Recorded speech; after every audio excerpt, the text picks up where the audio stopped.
host, Lonnie Clark. We stand together and accept that we now live in a world transformed by Fukushima.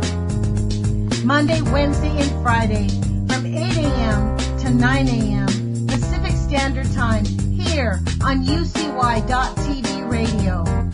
We relentlessly engage every ear that listens. We expose and confront the complete lack of accountability for the nuclear industry. Consider social engineering programs who view our bodies, minds, and souls as assets on a balance sheet. We discuss vital current issues, interview activists, and engage our audience in an effort to allow all voices to be heard. The Age of Fission radio show creates a venue that all will choose. We encourage our listeners to reclaim their power and their courage to take action and save our planet from the ravages of greed and indifference. Our actions matter. Every voice matters. We remind our listeners that happiness is resistance.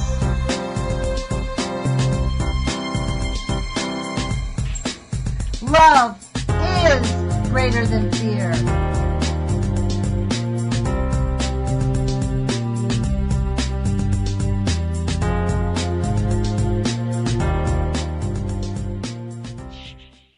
Good morning, UCY.TV radio listeners. This is Lonnie Clark with the Age of Fission radio show. Today is Friday, April 1st, which is Call-In Friday. And I want to welcome you to the show, and I guess it's April Fool's Day. And I guess the joke is on us, isn't it? So let me give you out the number. We haven't heard from any of our callers in several weeks. I've had people on, and it's just been kind of busy Fridays the last few weeks. So the phone number, if you want to call in and give me your opinion, is 718-717-8296. Or if it's not just your opinion, if you want to discuss something of vital importance, I'd be glad to discuss it. As you know, on this show, we talk about really the lies of the nuclear industry and the technologists. They can't be separated, so they are one and the same. And it's really not just the lies of the nuclear industry. I think what shocks me the most is just the complicity. The straight up, let me adjusted my microphone there, I think. The straight up complicity of everybody else on this planet. I live in Eugene, Oregon, and yesterday I woke up to beautiful skies like we did this morning. Blue skies, beautiful blue skies. Spring is coming a little bit too early. It's very eerie here. There's very few birds. I know my friend Ed said there's lots of birds up in Lowell, but Lowell is where the mountains are. But we're in the city here. You know, it's a small town. There are some birds, but not many. It's very bizarre. I mean, it's absent, the birds. Somebody at school even mentioned that. But as we're sitting outside, I was waiting for my friend at school, the chemtrails were crisscrossing the sky. Like, why are they doing this to us? This is not unintentional. You know, when I'm here on Fridays and I get to chit-chat with you and sort of give you my opinion about what I think all of us need to be thinking about, and again, I'm going to steal this phrase from the Richie Allen show when Richie Allen says it's only his opinion. That's like this show. A lot of things that I say really is only my opinion. And, you know, I do get a little bit emotional, but I think that's necessary. I think that's what emotions are for. We were given these emotions to help us navigate how to help our species propagate, how to help us increase our species fitness. The phone number to call in is 718-717-8296. I'd certainly love to hear from you. I am going to talk again about the mass animal deaths. I know I talk about this, and I don't mean to be the voice of doom, but the reason I constantly review this is because we don't have mass protests in the streets. We don't have people responding to me. I don't have multitudes of emails going, oh my God, we've got to organize. We have an emergency on our hands, folks, and nobody is like, there's a handful of people. Kevin Blanch has been screaming his guts out for the last 5 years, since day one, since Fukushima happened. Miss Milky the Clown, who's a YouTuber, has put out awesome videos since day one, you know? And she does not like to be named out specifically by her name, but she's an awesome activist.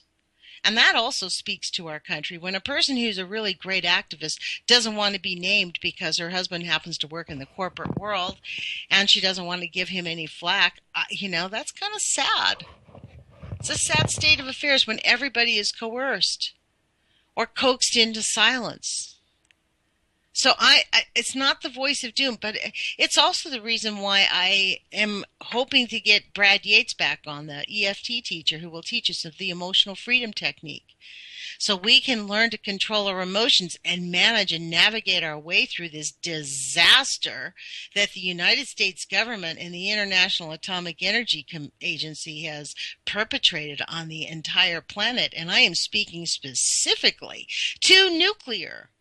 Nuclear is the worst disaster to ever happen on the planet. And don't tell me that coal is far worse. It is not. Coal does not affect your DNA for 4 to 10 generations down the line. Coal does not create genetic mutations in the mass scale that it does with nuclear. The coal does not destroy your quality of life as quickly as nuclear does. It is such an outrage that we have even tolerated this. Look what it is doing to the world. Dead jellyfish in Florida. Thousands of dead jellyfish washed ashore in Hollandale Beach in Florida, America. March 31st, 2016. March 31st, 2016. 61 dead whales, dolphins, and porpoise were washed up over the past 3 months in Cornwall, England. Nobody is disturbed. Listen to this. 8 dead whales have washed ashore this past week in Mississippi. Hundreds of fish die in a pond. Reasons unknown in Pune, India. Unknown. It's called radiation falling from the sky, folks. That's what it's about. It's in our water, it's in our air, it's in our atmosphere. And then we have this. I found a blog this morning, and I don't know that I've come here very often, and so I'm going to read this to you. But when I was reading the titles, I'm super confused about what this guy's position is. TEPCO starts freezing the soil around the Fukushima reactor plants. He's talking about the frozen wall that they're creating. This is by Mari Yamaguchi. March 31st, 2016. I think I've been familiar with this, but frankly, it's been quite a while since I've had the time to actually look at blogs and find some time, so I don't remember. I'm pretty sure I've read this blog before. And the guy seems to be pretty anti-nuclear, but I will tell you what, the ice wall is a dumbass idea. What is an ice wall? Engineers installed 1,550 underground refrigeration pipes designed to create a 1.5-kilometer barrier. That's about almost a mile, 0.9 mile, of frozen soil around 4 damaged reactor buildings and their turbines to control underground water flowing into the area and preventing radioactive water from seeping out. Their idea is to freeze the radioactive water. These pipes are metered 100 feet deep, or 30 meters, 100 feet deep, and equivalent to a 10-story building. Engineers say coolant in the pipes will freeze in the surrounding soil to minus 30 degrees Celsius, minus 22 Fahrenheit, creating a wall over several months. Wow. That's their plan. Freeze the area around it and cool it down so that what? Why is an ice wall needed? This is what this guy's saying. But he doesn't say how this will work. It doesn't actually explain what is an ice wall, but doesn't exactly give us the details of how it's going to really work. They'll freeze the surrounding area and the soil, but how does that stop? I mean, this is the hottest material in the world. Why don't we see this turning into sludge like we did before? Didn't they try this a few years ago? The insanity, the complete insanity of the life that we're living, you guys, is just... My niece this morning, I said, Rudy, you can call in. My niece just moved in with me. And I said, you can call in and ask me, about all this stuff. She's like, well, I'm going to ask you why, stop telling me to stop eating sushi, because she still eats sushi. She's 28 years old. My daughter still eats sushi. People still eat sushi. There are still sushi restaurants in the United States and around the world. When we have this mass animal deaths, the first thing, thousands of dead jellyfish wash ashore on Hollandale Beach in Florida, America. 61 dead dolphins, whales, and porpoise. And people still want to eat fish? For real? People still want to eat fish? Hundreds of fish die in a pond for unknown reasons? Really? 68 wild boars found dead due to disease in the forest of Lukowski. Due to disease. Due to Chernobyl, you dumbasses. So let me give you the phone number again, folks, 718-717-8296. And I think you can tell the tone of my conversation this morning. We've had a really busy call-in Fridays. The last few weeks have been kind of busy. I've had people interviewed. People have called in. I had Vince Easley on. That was quite interesting to have someone co-host with me. It's interesting on this radio show that we get this venue to talk about issues that are buried underground. And I interviewed Mimi Gurman on Wednesday, and we had quite a bit of problems with the Skype. Now, whether that was intentional by the NSA, or it was my connection, her connection, this is what we call gaslighting, folks. We don't even know anymore. We know we have all the Republicans believe in spying. None of them has said shut down the spying machines. Hillary Clinton says increase the spying machines.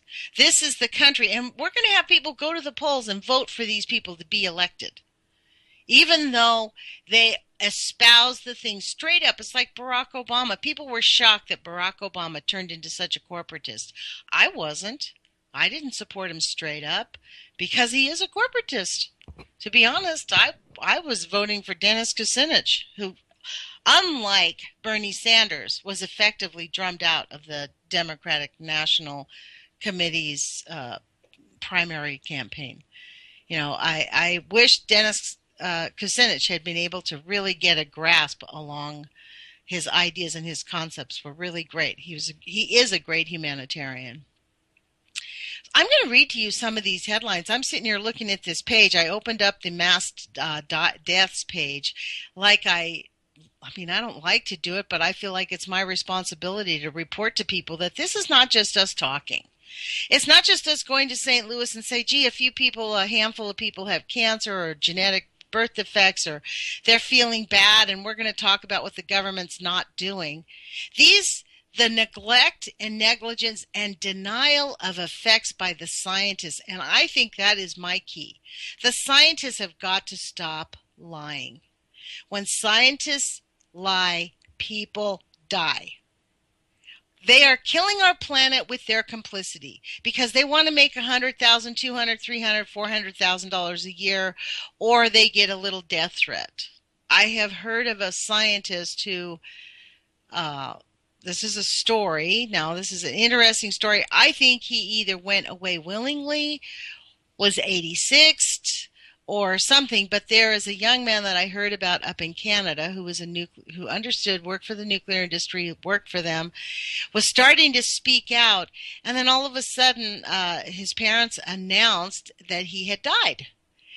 And then after they gave him a wake, and he had disappeared. Now check out this story. He disappeared for a week.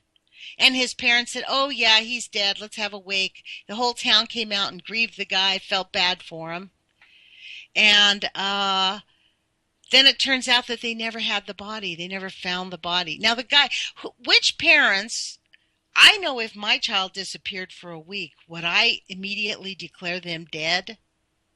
This is what I'm saying. This is the kind of complicity that allows for the nuclear industry to continue to lie to us. But you know what they can't lie about? The deaths.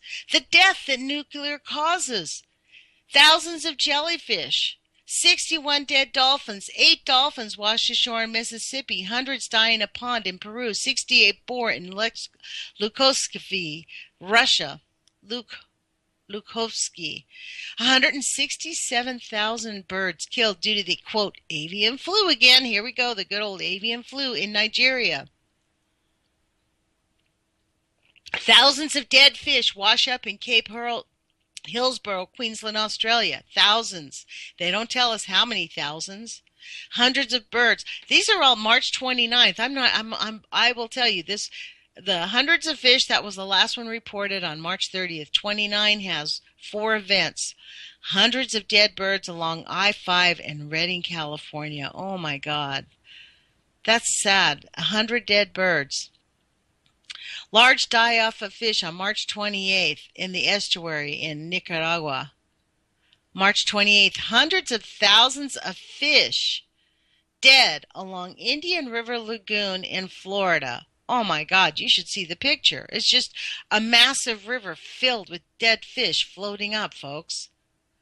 19 dead dolphins washed up along the coast in Georgia.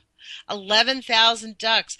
I mean, what I ought to do, not that I don't have enough time to actually keep counting numbers, but I think when tax season is over by April 18th, when I'm finished and I can breathe again, I'm going to make some categories. I'm going to put this all into an Excel spreadsheet, and I'm going to make an ongoing list. This would be easy to keep track of since I do report it on the radio show. I'm going to list in everything because I'm not kidding. I'm scrolling down from January 1st to today. There must at least be over 100 reports. This is such an outrage, folks, and we are just picking our noses and drinking our coffee. It's outrageous. I don't know how people can just be complicit with this and just ignore it. What's really sad is we're watching these people die and wash up on shores. You know what happens with human beings? They go to hospitals, get neatly tucked in, and go away, and nobody pays attention to it. And frankly, they're not even keeping track of the oncology rates. As we have discovered, the people of St. Louis have helped us discover just how horrendous the cover-up by the medical industry is, and in the complicity with the nuclear industry, and their complete pack of lies. And I'm sitting here watching the window, and I am like, unbelievable. Here comes the chemtrail, folks. Plane 1 starting out.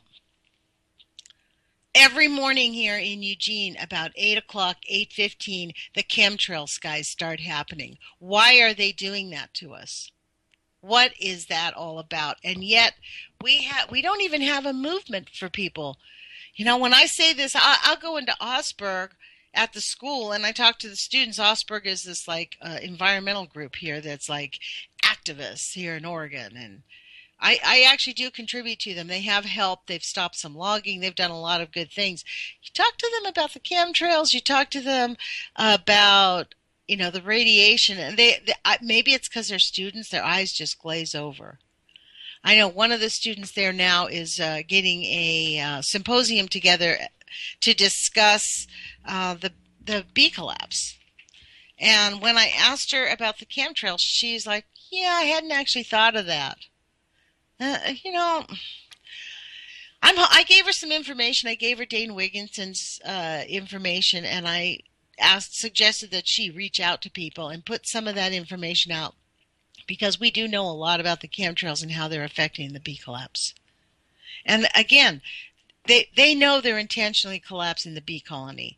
The NRC knows, the IAEA know that these large fish die off, the thousands of whales, the thousands of all of it. They know it is really, nuclear has pushed us over the edge. Let's go back to this and read why is an ice wall needed on this article from Nuclear News, the news that matters about the nuclear industry. Why is an ice wall needed? The cores of 3 of the damaged reactors melted during the incident. Exploded, folks, and must be cooled constantly to keep them from overheating again. The cooling water becomes radioactive and leaks out through damaged areas into the building basements, where it mixes with groundwater, increasing the volume of contaminated water. Check that out. It mixes with groundwater, and remember, Fukushima was built, because it's right next to the mountains, there's a river flowing right under the Fukushima nuclear power plant. They thought it was a great idea to have a fresh supply of water. So now that water mixes with the radioactive water. And where do you think it's running to? Right out to sea. Nearly 800,000 tons of radioactive water have been pumped out and treated and stored in 1,000 tanks. How do you like this arbitrary numbers these guys throw out? That now occupy virtually every corner of the Fukushima plant, interfering with its decontamination and decommissioning. There is no decontamination and there is no decommissioning. It's a nuclear explosion. The thing exploded. There's no decommissioning. The nuclear power plant that's in a triple meltdown and is beyond a meltdown. And adding the further risks of leaks into the nearby ocean. How people can even write these words is beyond me. This is where the cussing starts for me, folks. The complete insanity of who Mr. Yamaguchi. He must live in Japan and has to comply with the secrecy laws. This stuff makes me angry, and I think righteously so. I mean, we have a right to live in a world where we are not being killed off, or where the people who are the perpetrators of this harm have got an obligation to stop lying to us and really seriously stop playing footsie with us. They're killing the planet intentionally, folks. Wow. Okay, so I just opened up ENE News. I'm going to give you our phone number again. It's 718-717-8296. And I am going to encourage anyone who's listening to please give me a call.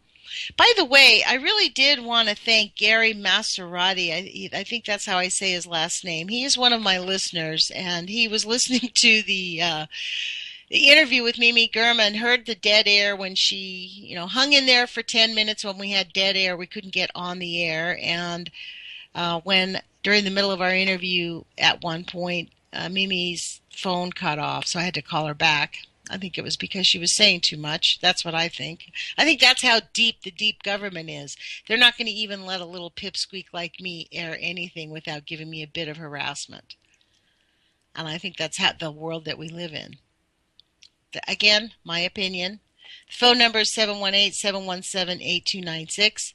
But I definitely wanted to thank Gary for his support. He called and left me a message and of encouragement and support, and that does matter a lot to me. I put in, this is the hardest part about this difficult fight is that everyone around us, we're like in a big, gigantic bin, and we're like banging around with a bunch of, we're all like, what do we call us, like little tennis balls, right? Only I'm a yellow tennis ball in a sea of whites. So they all I stick out like a sore thumb. People think I'm kind of they think, oh, here's the radiation lady. That's all she's going to talk about. And frankly, I do have a one-track mind. I cannot forget about radiation when I look at a piece of seafood and I go to the grocery store. Just like I can't forget about the chemicals in bacon. Yeah, bacon tastes great, but it's one of the Kevorkian 4.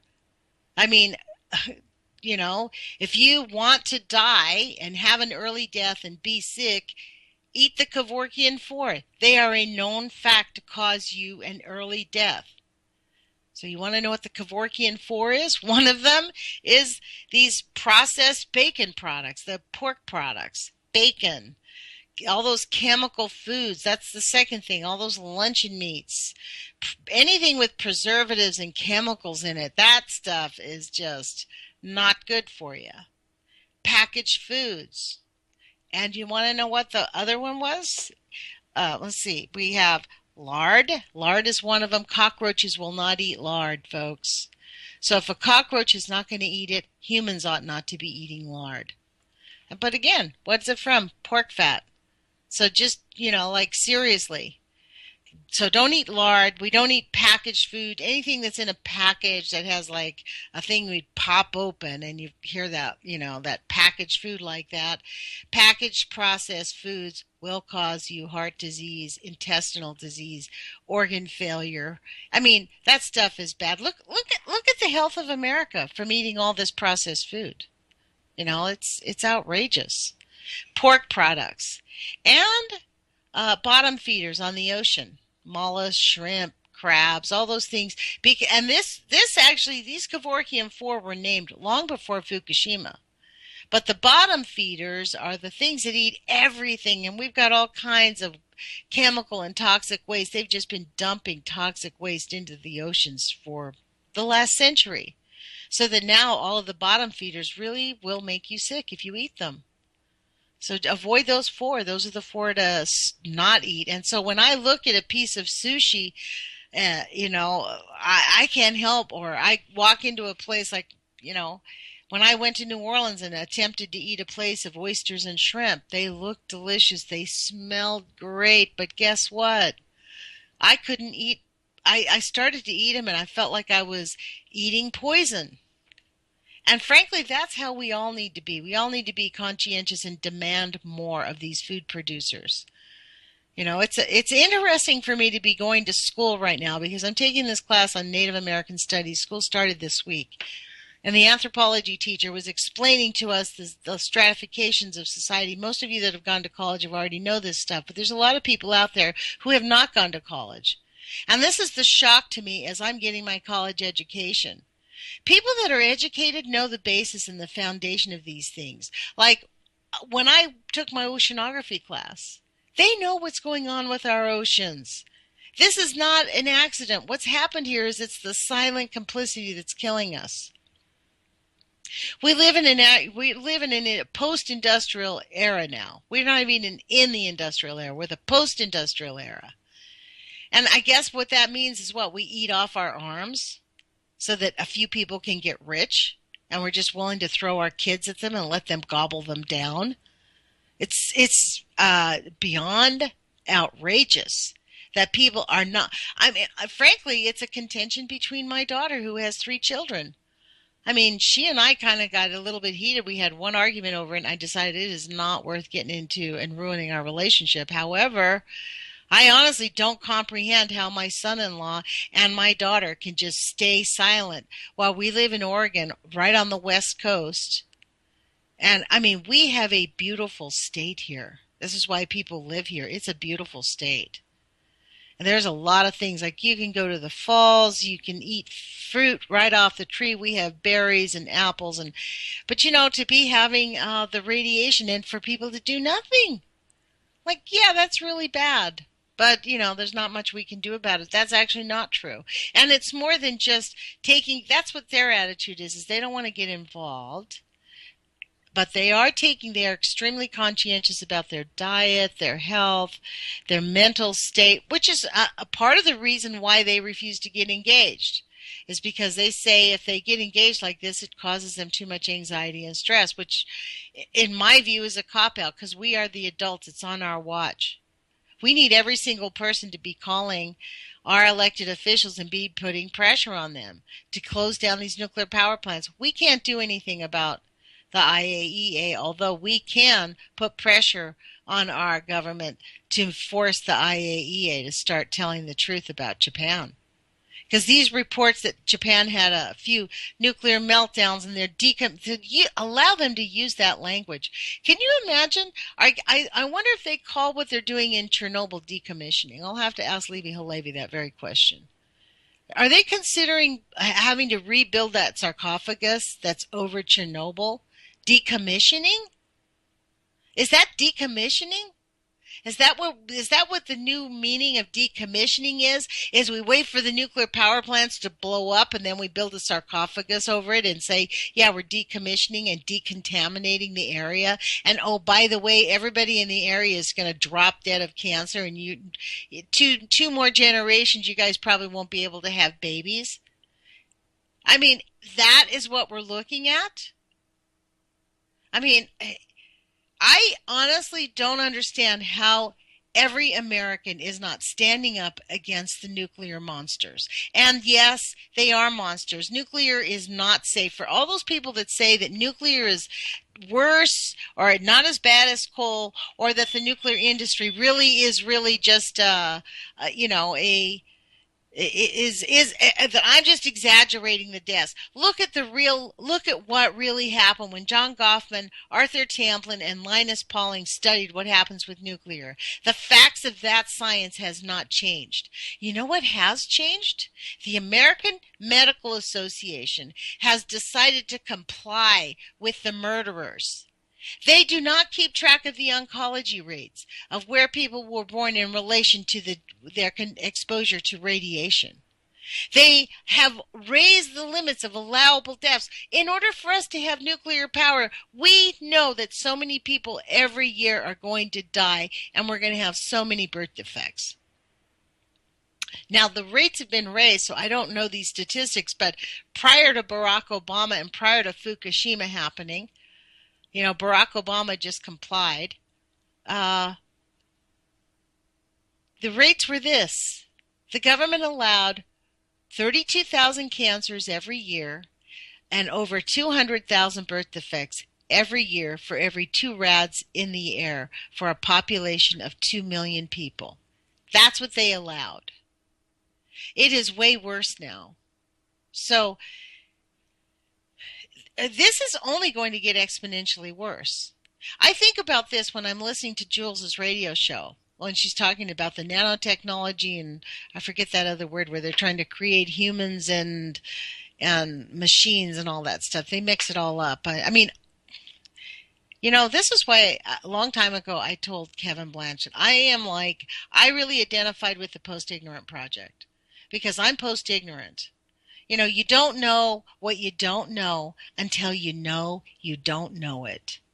And boy, is that the motto for America. You don't know what you don't know until you know don't know it. And we don't know jack, folks. Well, there's a lot of things we don't know. But guess what? We're knowing. We're finding out and we're getting there. And at some point, the masses are going to rise and just say no. We're going to have a gigantic huelga, man. We are going to have one big gigantic strike. And nobody is going to make us go. So, hold on. We have a caller, so hold on. Good morning. You're on the Age of Fission radio show with Lonnie Clark. Who am I speaking with? This is Gil. Hi, Gil. Thank you for calling in. Am I on the air? You are live on the air. Oh, okay, because I'm not hearing it on my internet connection, but that's okay. Well, maybe it's, I don't know how that works. Maybe it's so that there's no feedback on the radio. I'm not the producer, but that would be my guess. Okay, well, Lonnie, I just wanted to say that I have listened to all of your talk shows. You have? Thank you. And several of your YouTube presentations, and I really appreciate what you're doing. Thank you. That means a lot to me. I really appreciate you calling in and letting me know. That's very, very kind of you. Well, I'm glad that you appreciate it. And let me ask you, do you agree with me about the outrage? Like, we all need to get actively engaged in whatever area that we can? Well, I have some points I'd like to make about that. Okay, great. And I think I understand the outrage, and I understand you wanting to do something about that. That's perfectly reasonable. But I don't know if that's a direction that's going to be effective. And the reason for that is, if you look back, millions of people, marched against going into Iraq. Millions of people were against the bank bailouts, and they went ahead and did it anyway. And I think you said it best recently when you said they're giving the elected officials a choice. Do you want to be rich or do you want to be dead? Mm-hmm. So I think because of the situation that we're in, that, I mean, look at St. Louis. Look what they've been trying to do for so many years. Look what they are doing. It's not trying. They've done it. Mission accomplished. I mean, when Bush said mission accomplished, he did not mean Iraq. That's a for real thing. He did not mean Iraq. He meant we now have a complete fascist state. It's all in place. Nobody can do jack to change it. That's what I think. Right, And with Fukushima, I think it's a hard reality, and I'm in denial just as much as everybody else. But, can life, and you were talking earlier about all the dead animals that are washing up, but when you think about it, can life withstand 300 years of daily Fukushima radiation? Right. No, it cannot. No. So But I that does feel not that mean we can't find a solution. See, my thing is this, Gil. We must demand the scientists to start being scientists, because I really believe that there is a solution they have not even begun to look for. They have been twisting like pretzels to try to figure out how to lie to the people, because in order to find the solutions, they're going to have to spend big money and do things in a completely different way, and it's going to have to come out that, guess what? They really have not been spending it. I don't believe this. Like, this ice wall is a ridiculous idea in my view. There are other things they could be examining, but they're choosing not to because it doesn't conform with their pre-concepts of reality. Like, for me, I think that the sound healing is probably intuitively, I think sound healing will be the way to go, because it changes things at a molecular level. Well, I'm hearing things from other sources, like Kevin, for instance, and I really admire what Kevin does, and I keep up with him too. He said there's no turning this off. And from what I'm hearing from other sources, that's probably true. Yeah, that's and the given. So, That's the catastrophe of it. See, he's correct, because that is the fact. Fukushima, Dane Wigington termed it correctly. Do you listen to geoengineering on UCY TV?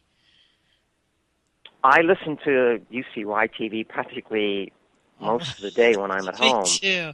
So Dane Wigington says he calls it the Fukushima volcano. That's what we have. It's a Fukushima volcano. Now, I think to me, logically speaking, this is what I mean. I think it's going to cause such a catastrophic event. We're going to start having the Earth is going to upheaval.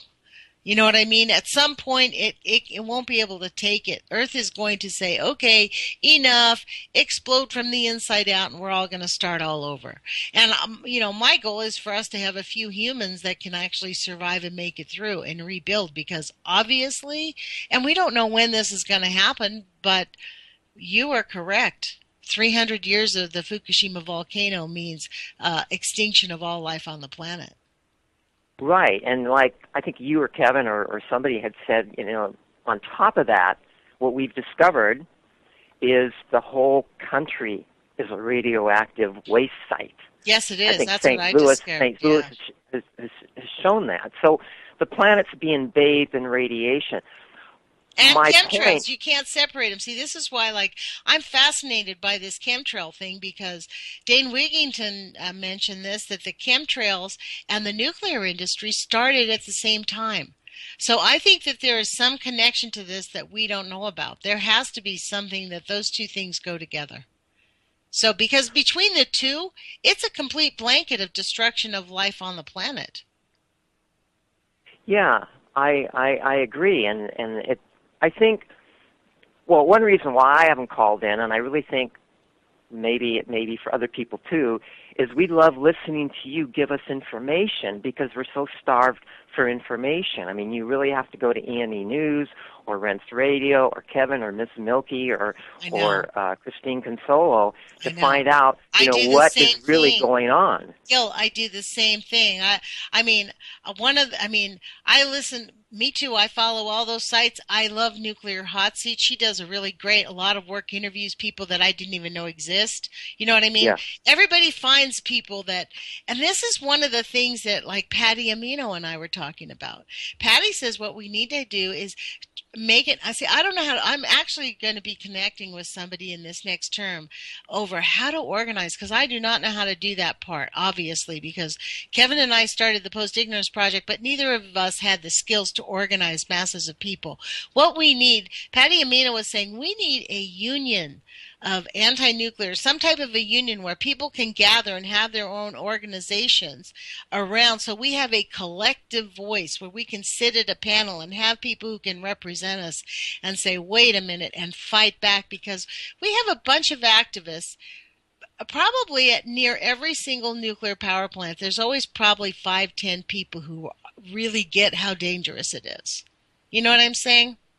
Mm-hmm. But those 5 or 10 people in a sea of hundreds of thousands or millions of people is not enough to actually make a difference. So if we had a collective union, maybe we could create something like that. Let me throw this out and see what you think. If the reality is true, like we said, 300 years of nonstop nuclear volcano from Fukushima, and our lifespans are now even more limited, wouldn't it, and our elected officials are probably not going to do anything because, like you said, they get a choice of being rich or being dead. Wouldn't it be better to focus on your health, focus on your relationships, focus on your family and your life? So why put all this energy and time into organizing or trying to do something when they're not going to do anything anyway? And at this point, what can they do? Look, this is what I think. I think our thoughts, for everything I've learned about in my life, our thoughts are things. We have a collective, more than our actions, it's our thoughts, our energies. Our thoughts are things. We do need to focus on our health and our family, but guess what? There's plenty of time for all of that. I'm not saying everybody has to stop what they're doing, but you know what? We all can put pressure on our elected officials to start having some conscience. Put pressure on the scientists to start pushing back against their employers and go, I'm not going to do that. And if it means that you have to become a grocery store clerk and we don't have any scientists for 20 years, that's what's going to happen. But believe you me, that won't happen because big business needs science. It's about making money. We live in a capitalistic culture and civilization. And and so for me, I think it's important for us to speak out and use our voice in ways that we can. So our collective thoughts, our collective energy creates an energy that will change the thoughts of the people who are resisting us. The people who actually think that money is the only thing that matters and it doesn't matter if we lose. Who cares if we lose half the species on the planet? We can grow them they think they can just grow them in a laboratory anyway. So those are all those biotechnologists. Do you know what I'm talking about? That's what Jules talks about. She talks about that's the logic of all these biotechnologists. That's why they're doing these weird science experiments on us, because they know the shit has hit the fan. You know what I mean? They're just trying to figure out, okay, how do we survive this? And instead of actually addressing the harm that it causes and warning people and figuring out ways to help people survive and thrive, not just survive. We deserve to thrive. That's why I think it's important for us to learn EFT so we can shake it off, because really, our lives are short, maybe 100 years. And with the nuclear stuff, okay, maybe our lives are going to be only 60 years or 40 years, but guess what?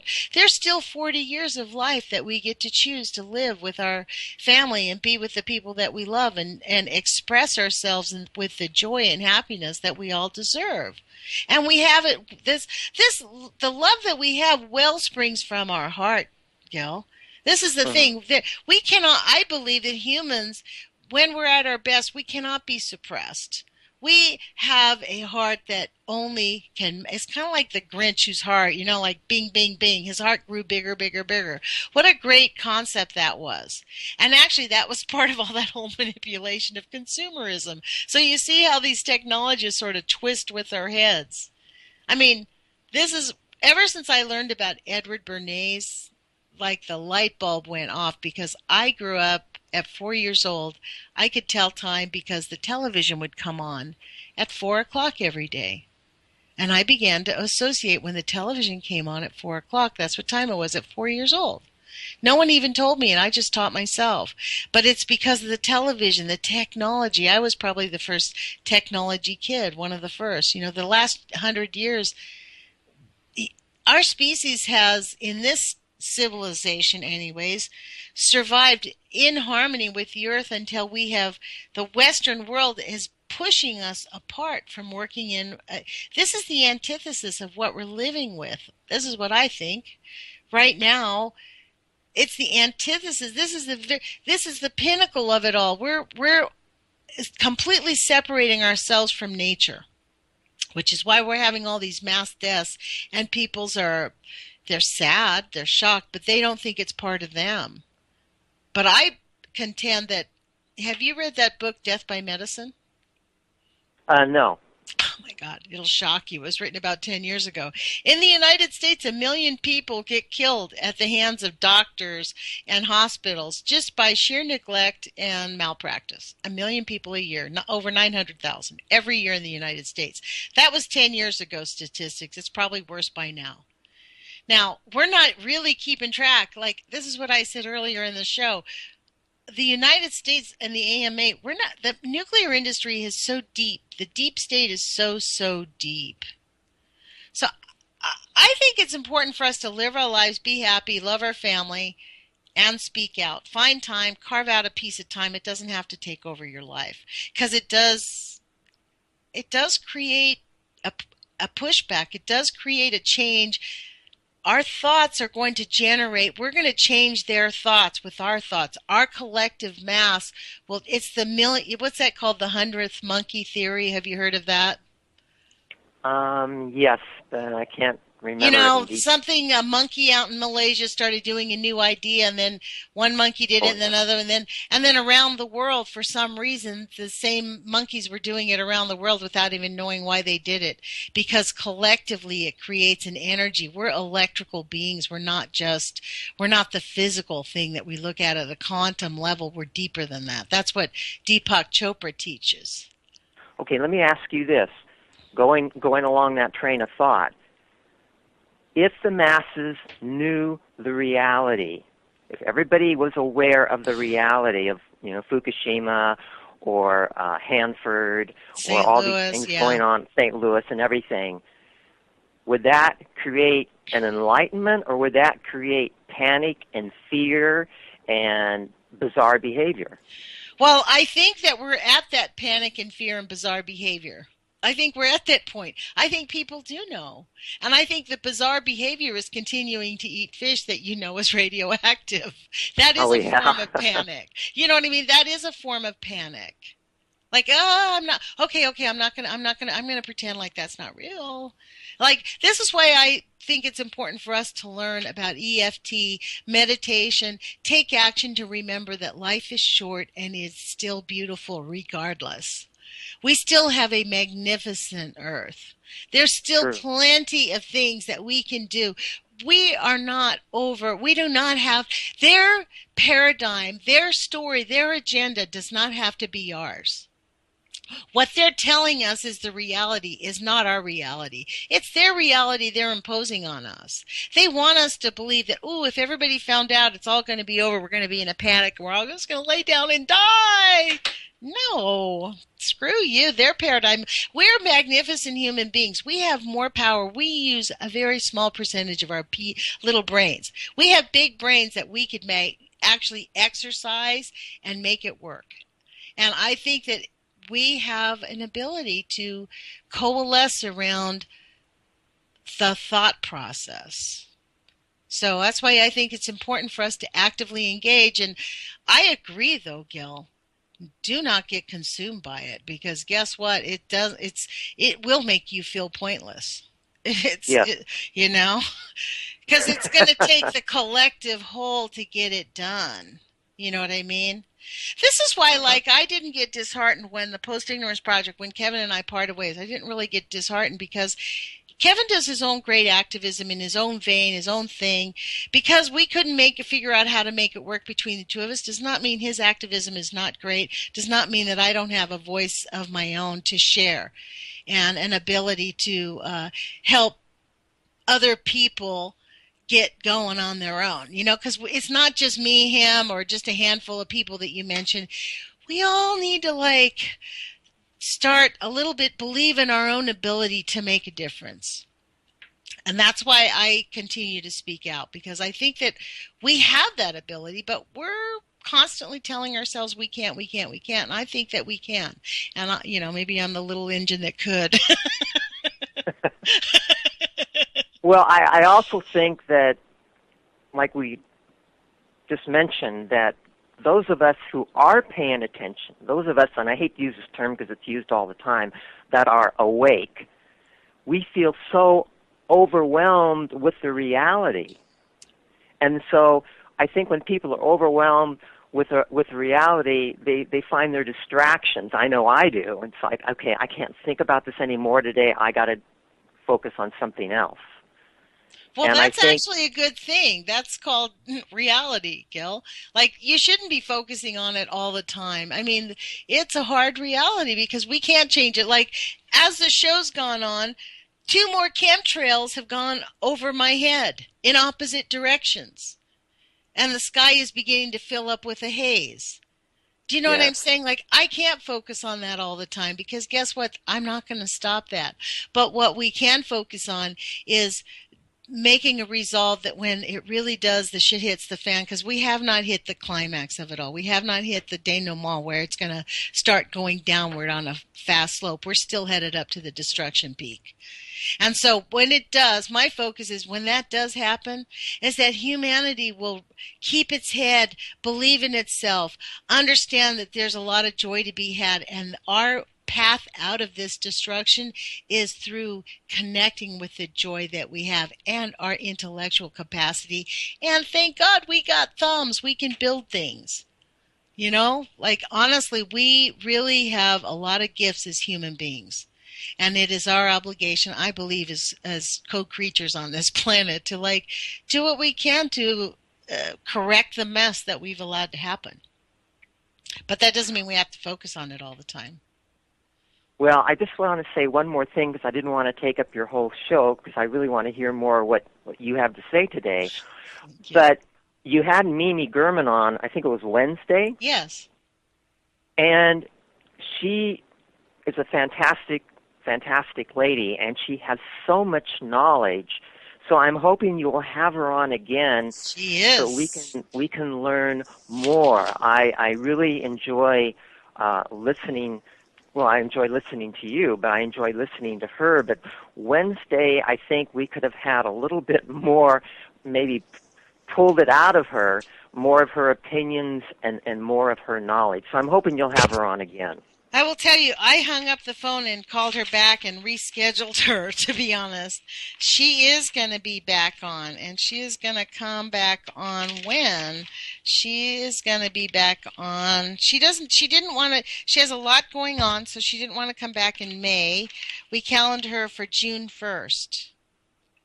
So all of her May is taken up, and most of her April is taken up. So I said, okay.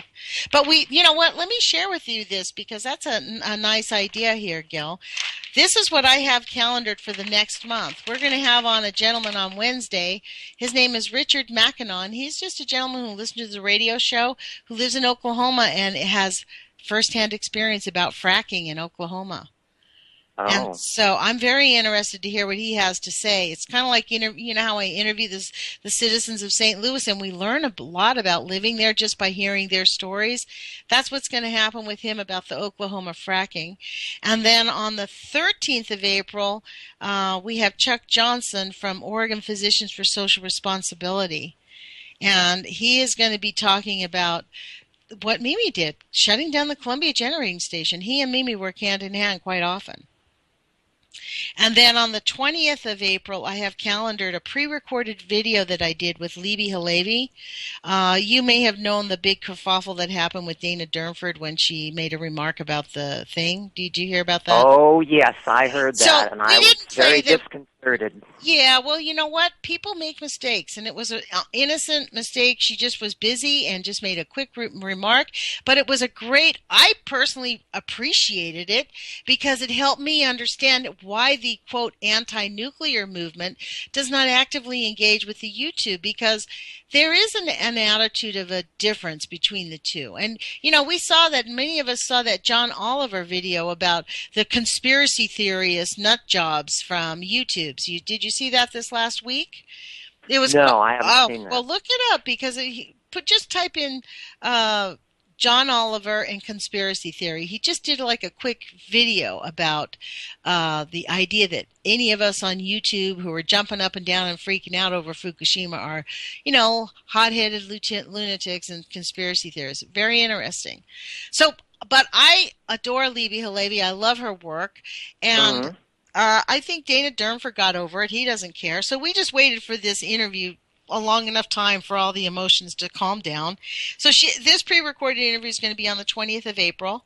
And then on the 27th of April, I'm going to have Donna Gilmore back, who, again, like Mimi Gurman, is a plethora of information.